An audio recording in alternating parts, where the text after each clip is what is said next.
太平洋被掀翻了。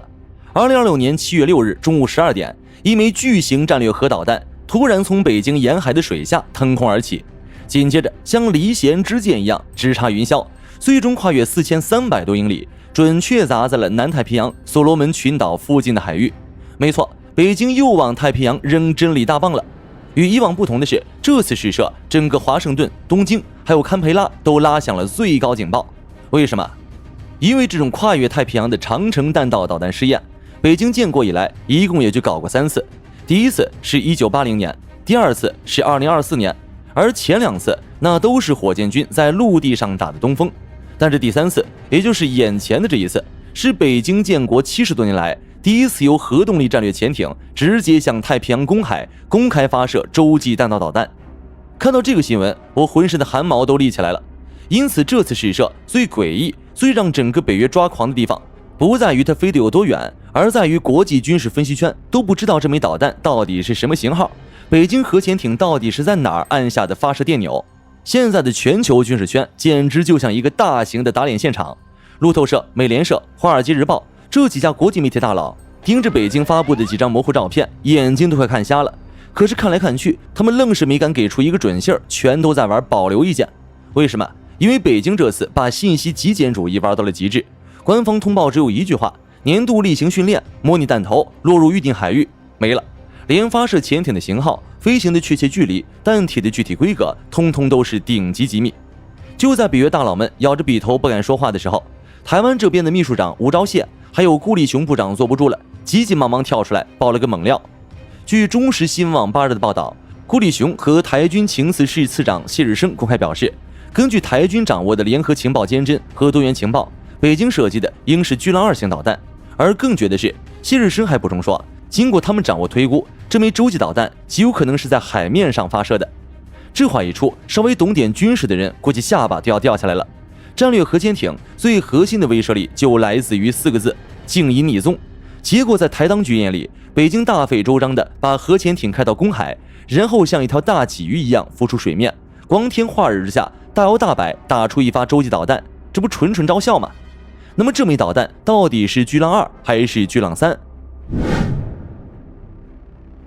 如果是老型号巨浪2，射程大概在7200公里左右。正如彭博社和分析人士所说，这意味着北京的弹道导弹潜艇如果要打击美国本土大部分地区，就需要冒着极大的风险冲出第一岛链，跑到太平洋中部的深海去活动。在那里他们很容易被美日的反潜网探测到，因此不必过于担心。但五角大楼的顶级分析师们却笑不出来，因为包括布鲁金斯学会学者布鲁斯·琼斯在内的专家都警告称，北京正在质量上奋起直追，数量上准备超越。据其近年来的研究表明，北京改良型的094A 核潜艇可能早就换装了最新最凶猛的巨浪3洲际弹道导弹，这玩意的射程据推测直接飙到了1万公里，甚至1.2万公里以上。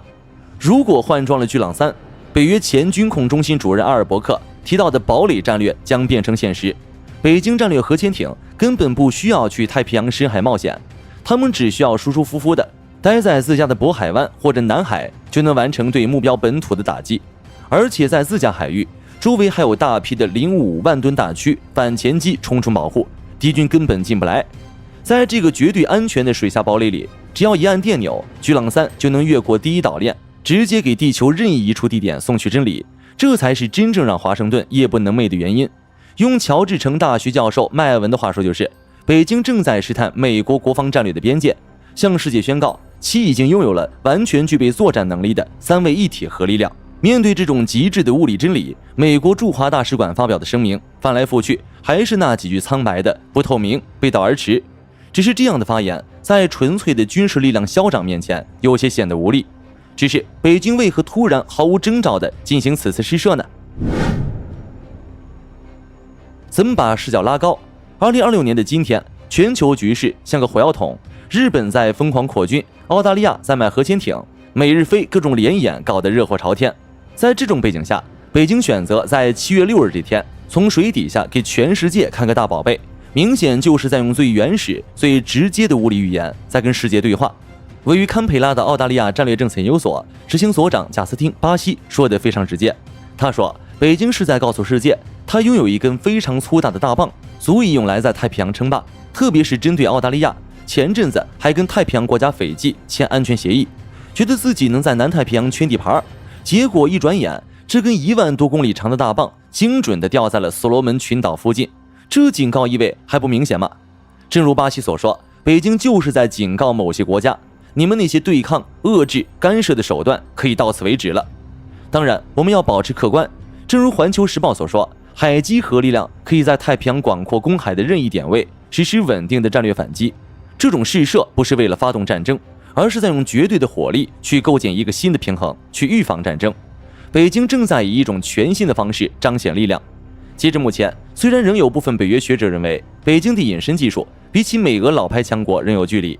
但正如美国海军战争学院教授安德鲁·埃里克森所说，北京的禁隐手段执行得非常坚定、全面，并且在不断进步。新一代潜艇的隐身能力已经在逼近俄罗斯的先进水平。这次试验表明，中国正在扩大其水下核雄心。总之，不可否认的一点就是，北京现在已经拥有了完全具备作战能力的3位一体核力量。不知道在不久的将来，巨浪3是否会在天安门阅兵式上亮相，还是说它会像今天这样继续隐藏在渤海或南海的深水堡垒里，用大西洋深处的一声巨响作为大国地位的成年礼。太平洋的风浪才刚刚开始。大家有什么想说的，欢迎在评论区留言，别忘了点赞关注，我们下期见。